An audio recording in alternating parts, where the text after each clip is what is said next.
Mesdames et messieurs, aujourd'hui est une rentrée scolaire, n'est-ce pas? Oui, oui. Ok.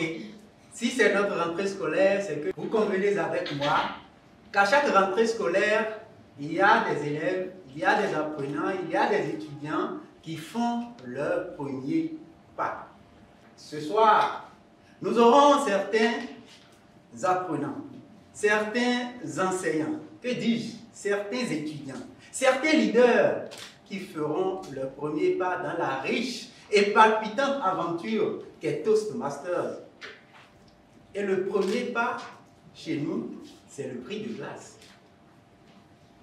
Et en tant que doyen du collège des surveillants, rassurez-vous, je ne sanctionnerai pas, ou mon équipe et moi, nous ne sanctionnerons pas les nouveaux élèves que nous accueillons ce soir. Nous apprécierons à juste titre le contenu de leur présentation. Et aujourd'hui, en tant que surveillant général du collège des surveillants, mon équipe et moi apprécierons ce que ces élèves sont, ce qu'ils sont, et à travers une méthodologie un peu particulière. De quoi s'agira-t-il?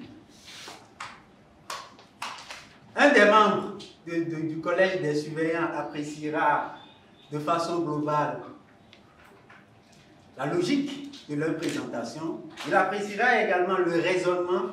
Un autre membre appréciera la crédibilité et le troisième membre appréciera l'émotion.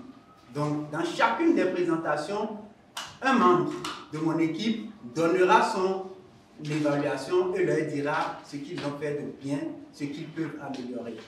Madame l'animatrice, j'ai dit. Mesdames, Messieurs, chers Toastmasters, bonsoir. Bonsoir.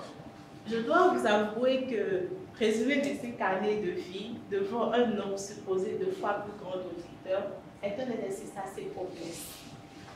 J'aurais aimé trotter 3, 4, voire 5 brouillons. Hélas, j'en ai 2 fois 5. Mais ai-je réussi en fin de compte? Sans plus tergiverser, je vous laisse en juger par les mots qui vous suivent. Né une matinée du mois de juillet de l'an 1997, je suis Olivia Lucette Amandon. L'unique fruit des liens d'amour ayant uni 2 êtres consanguins. 2 êtres dont les origines, les rangs sociaux et les parents s'opposaient obstinément à l'union. Je suis Maouti. Entendez, Dieu existe. La consolation d'une femme qui, après plusieurs fausses couches consécutives, avait perdu l'espoir d'être mère à nouveau. Je suis la fille de Cornon Joseph, un ancien débardeur au port autonome de Cotonou, devenu par la grâce divine la force du travail acharné et de la persévérance magistrat. Je suis cet enfant, précocement mu par la douleur, dont le monde s'écoula à l'âge de 8 ans, à la suite du divorce de ses parents.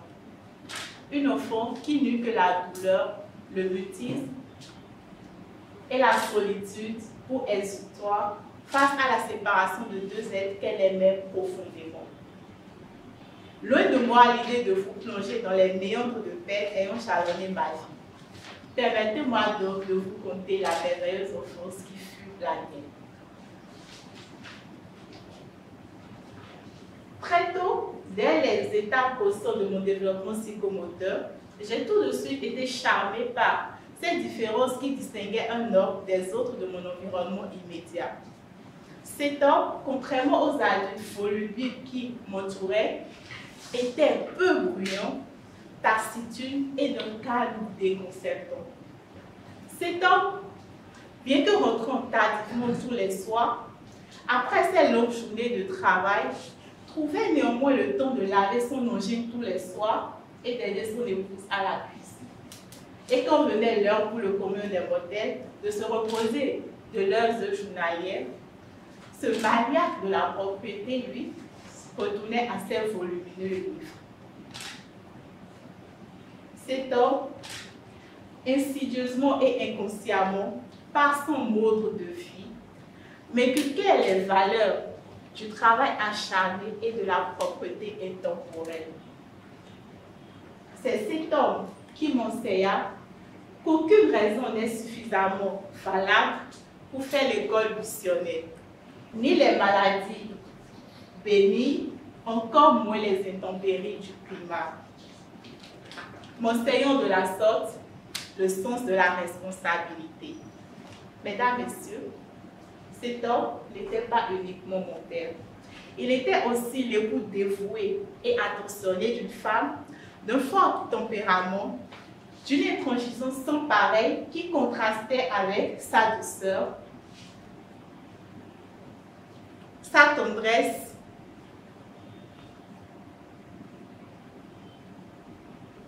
et son calme. Une femme qui, je l'espère, j'aurai le temps de vous présenter davantage.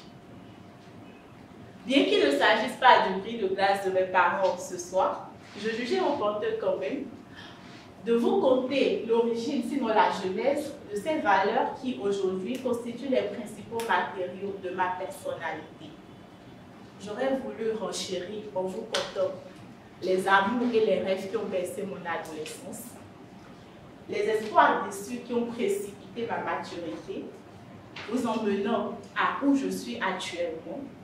Mais je vais laisser le temps, ce fidèle allié, le faire le long des jours qu'il nous reste à partager ensemble. J'ai la certitude que le voyage que nous allons partager dans le temps présent et dans celui futur sera enrichissant et agréable. Et je me permets ce soir de vous témoigner toute la gratitude qui inonde mon cœur du fait de ma présence parmi des personnes aussi distinguées que vous. Pour conclure, je dirais, je suis de ces personnes qui n'aiment pas les histoires parfaites, les récits sans faille. J'aime tout ce qui triomphe de l'imprévu et dont le charme reste intact. Je suis cet être qui triomphe des circonstances imprévues de sa vie, mais qui garde la beauté de son histoire. Je vous remercie. Mesdames et messieurs, à ma prise de parole au moment de la présentation des objectifs du projet, je signalais que ce soir, nos orateurs auront l'avantage d'être évalués par un collège d'évaluateurs. Et le registre que nous avons choisi ce soir, c'est le registre des 3 piliers de la persuasion.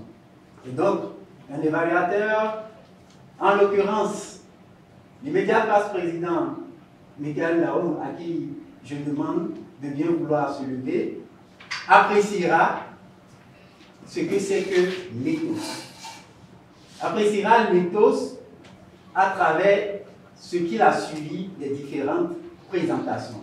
À sa suite, ce sera le tour du président Aïe, qui fera le même exercice, et moi, je reviendrai avec mon évaluation sur le logos. Le président Aïe fera donc le 14. Exactement. Monsieur le supérieur général,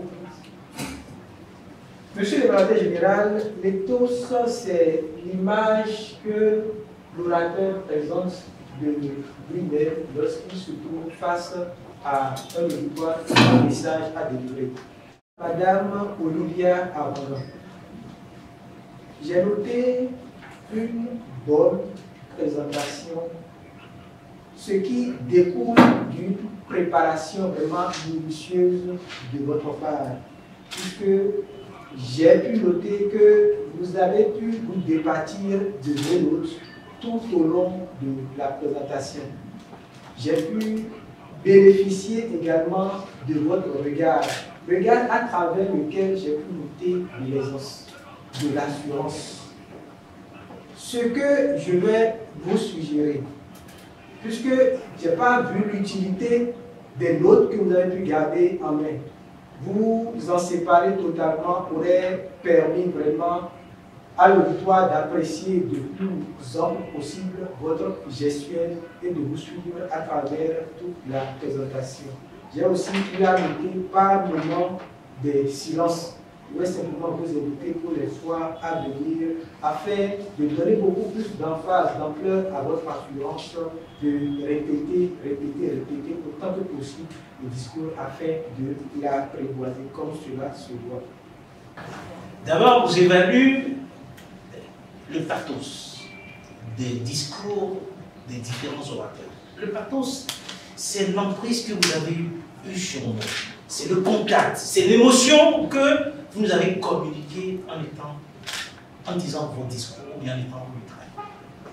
Le pathos est l'art ultime de l'orateur pour achever son auditoire. Ce que le logos a commencé, l'éthos a peaufiné, le pathos l'achève. Madame Olivia, tout au long de vos discours, mon prédécesseur l'a dit tout à l'heure, vous nous avez entraînés avec vous. Du drame, avec quelquefois des grains de lumière, nous a permis de vous suivre. Surtout, ce que vous avez fait de très bien, c'est votre regard. C'est l'expression de votre visage qui, moi, d'abord, qui passait de la candeur à de l'étonnement. Et quelquefois, lorsque vous nous disiez, après 4 fausses couches, l'expression de votre visage était parfaite. Vous avez froncé le visage. Et ça m'a permis de vous suivre. Ce que vous avez fait de très bien, très bien, c'est que vous avez froncé le visage avant que la parole sorte. Je savais déjà que vous allez annoncer quelque chose de grave avant d'entendre la voix. Ça, c'est le summum du pathos. Ce sont de grands orateurs, de très grands orateurs qui arrivent à maîtriser cet art d'impacter le public avant même que le son ne sorte. Concernant le pathos, on était conquis. Seulement, mon professeur a dit, vos notes m'ont empêché d'avoir des essuie-plus amples et qui peuvent me permettre d'apprécier vos déplacements et la grâce de vos mouvements. Donc la prochaine fois, revenez-nous sans les notes pour que nous puissions apprécier vos déplacements. Chers orateurs, chers Toastmasters, à mon tour de vous faire mon évaluation sur le contenu de votre discours, sur la logique de votre argumentation et sur la force de vos idées. Je voudrais à présent me tourner vers Olivia. J'ai essentiellement retenu de votre présentation les valeurs qui vous caractérisent, la sagesse et la responsabilité que vous avez obtenues, bien sûr, de vos parents. Merci également d'avoir partagé ce pan de votre vie avec moi. Votre discours était aussi bien structuré. Il avait un début, une fin. Pour dire que vous avez préféré un discours avec une introduction qui accroche. J'ai noté également que vous avez bien d'autres histoires à nous raconter. J'ai hâte de connaître ces histoires. Et c'est sûr que prochainement, quand je jetterai coup d'œil sur le programme et que je verrai que Olivia a un discours à présenter à Elite ou à n'importe quel club Toastmasters, je me dépêcherai de venir à cette session pour suivre la suite de votre présentation. Bravo à vous et je vous invite à poursuivre dans cette même lancée. Monsieur l'évaluateur général, mes collègues évaluateurs et moi, nous voilà au terme de notre évaluation. Je vous